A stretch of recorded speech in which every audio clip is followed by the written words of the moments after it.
Confession time. This tutorial is about a lot more than just API platform. The world of APIs has undergone massive changes over the past few years, introducing new hypermedia formats, standards, specification, performance tools, and more. API platform lives right in the middle of these, bringing bleeding-edge best practices right into your app. If you truly want to master API platform, you need to understand modern API development. I told you earlier that what we're looking at is called Swagger. Swagger is basically an API documentation interface, a sort of interactive README. Google for Swagger and open their site. Under Tools, the one we're using is called Swagger UI. Yep, Swagger UI allows anyone to visualize and interact with your API resources without having any of the implementation in place. Literally, you could first describe your API, what endpoints it will have, what it will return, what fields to expect, and then use Swagger UI to visualize your future API before writing even one line of code for it. Let me show you what I mean. They have a live demo that looks very similar to our API docs. See that swagger.json URL on top?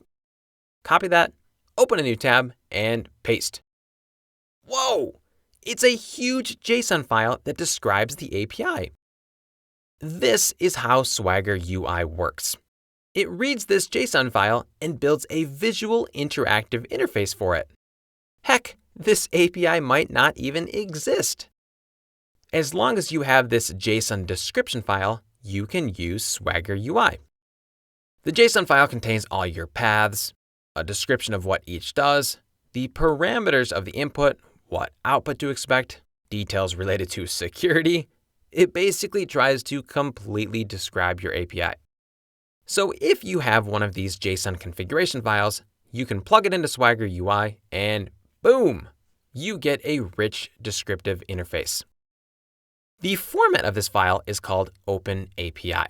So Swagger UI is the interface, and it understands this sort of official spec format for describing APIs called OpenAPI. To make things a bit more confusing, the OpenAPI spec used to be called Swagger. Starting with OpenAPI 3.0, it's called OpenAPI, and Swagger is just the interface. Phew!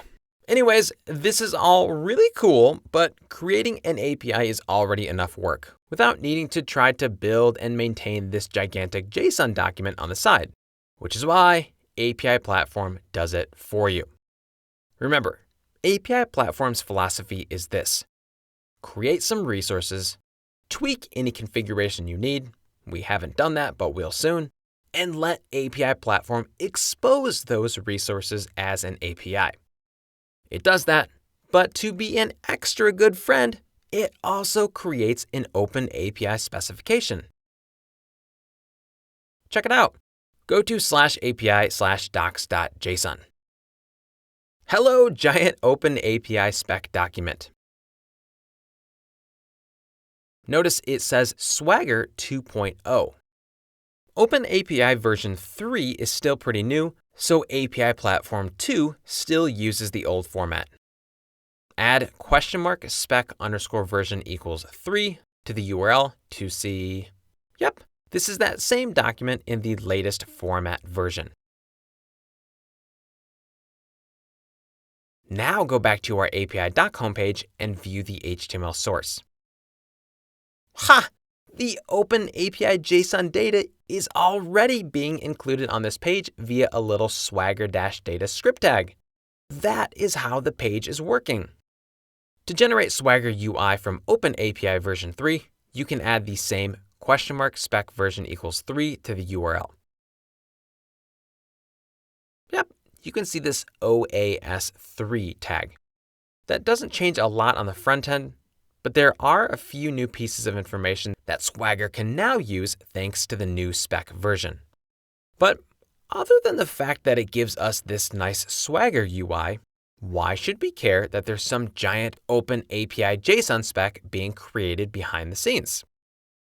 Back on the Swagger site, One of the other tools is called Swagger CodeGen, a tool for creating an SDK for your API in almost any language. Think about it. If your API is fully documented in a machine-understandable language, shouldn't we be able to generate a JavaScript or PHP library that's customized for talking with your API? You totally can. The last thing I want to point out is that in addition to the endpoints or paths, the OpenAPI specification also has information about models. In the JSON spec, scroll all the way down to the bottom.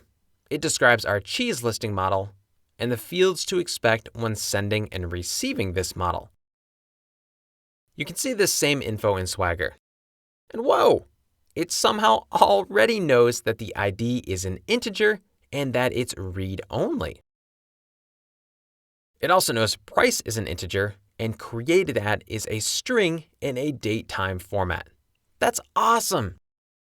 API Platform reads that information directly from our code, which means that our API docs stay up to date without us needing to think about it. We'll learn more about how that works along the way.